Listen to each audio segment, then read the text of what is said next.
Bonjour et bienvenue! Aujourd'hui, on se transforme en détective pour résoudre un mystère que bien des gens connaissent, surtout l'hiver. Vous savez, ce moment où la serrure de la porte d'entrée est complètement gelée et nous laisse dehors, dans le froid.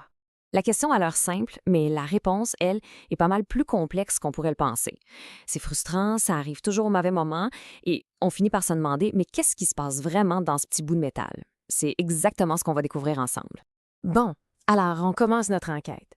Et première surprise, contrairement à ce qu'on pourrait croire, le premier indice n'est pas à l'extérieur. Non, non, il est bien à l'intérieur de la maison. C'est là que le problème commence. Notre suspect numéro 1, c'est un phénomène qu'on appelle la pression d'air négatif. Pour faire simple, imaginez que la maison est une boîte. Si plus d'air sort de la boîte qu'il n'entre, la nature a horreur du vide, la maison va essayer de compenser. Elle se met à agir comme un aspirateur, en fait, et elle va tirer l'air froid du dehors par la moindre petite craque qu'elle peut trouver. OK, regardons comment ça se passe étape par étape. Tout commence quand on part un appareil comme la hotte de la cuisinière ou le ventilateur de la salle de bain. Ça pousse l'air dehors. Deuxième étape, la pression à l'intérieur de la maison chute. Ça crée un appel d'air. Résultat, l'air froid et humide de l'extérieur est aspiré avec force par les plus petites ouvertures. Et devinez quoi?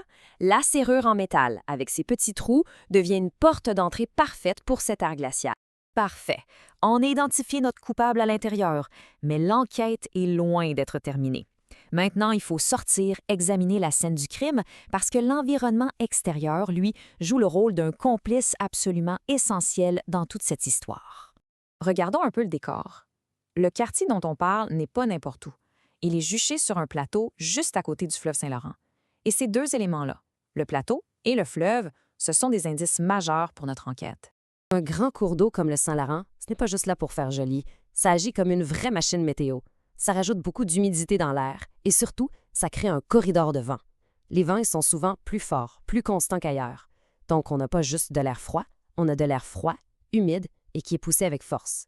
Ces cartes topographiques, elles nous montrent quelque chose de vraiment important. Vous voyez, les zones plus rouges, c'est le quartier, environ 28 mètres d'altitude.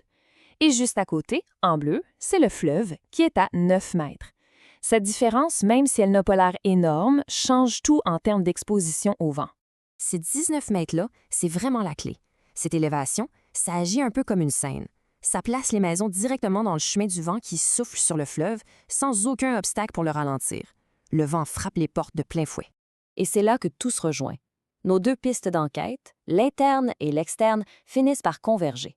On va voir comment les deux conspirent ensemble pour créer une véritable tempête parfaite, en miniature, directement dans la serrure. Alors, voici le portrait complet. D'un côté, à l'intérieur, la maison tire l'air froid vers elle à cause de la pression négative. Et en même temps, de l'autre côté, à l'extérieur, le vent pousse ce même air froid et humide contre la porte. La pauvre serrure se retrouve prise en sandwich entre ces deux forces. L'analogie ici est juste parfaite pour se l'imaginer. Une maison qui est placée comme ça, géographiquement, c'est exactement comme un phare sur une falaise. Elle prend les assauts du vent beaucoup plus fort. Chaque petite ouverture, comme le mécanisme de la serrure, devient un point où le froid s'infiltre de façon extrême. Et le résultat final de cette poussée et de ce tirage en même temps, c'est un choc thermique violent. L'air un peu plus chaud et humide de la maison entre en collision avec un jet d'air glacial qui arrive de dehors. La condensation sur le métal froid de la serrure est instantanée et le gel suit une fraction de seconde après. Alors, quel est le verdict final de notre enquête? Bien, il est clair qu'il n'y a pas un seul coupable. C'est une véritable conspiration de facteurs où l'environnement, la géographie jouent le rôle d'un puissant accélérateur.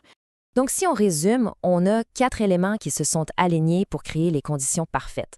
La pression négative à l'intérieur, la proximité du fleuve, l'élévation au-dessus de l'eau et l'exposition directe au vent fort. Et ça, c'est vraiment la conclusion la plus importante à retenir. Le problème à la base, c'est la pression d'air dans la maison. Mais la géographie, le fait d'habiter sur un plateau près d'un grand fleuve, ça agit comme une loupe. C'est un catalyseur qui prend un petit problème et qui le transforme en véritable casse-tête. Tout ça, ça nous amène à une dernière question. Au-delà de la serrure qui gèle, quelles autres forces invisibles, la pression de l'air, le vent, l'humidité, la topographie, sont en train de façonner nos maisons et notre confort au quotidien sans même qu'on s'en rende compte? C'est une bonne question à se poser.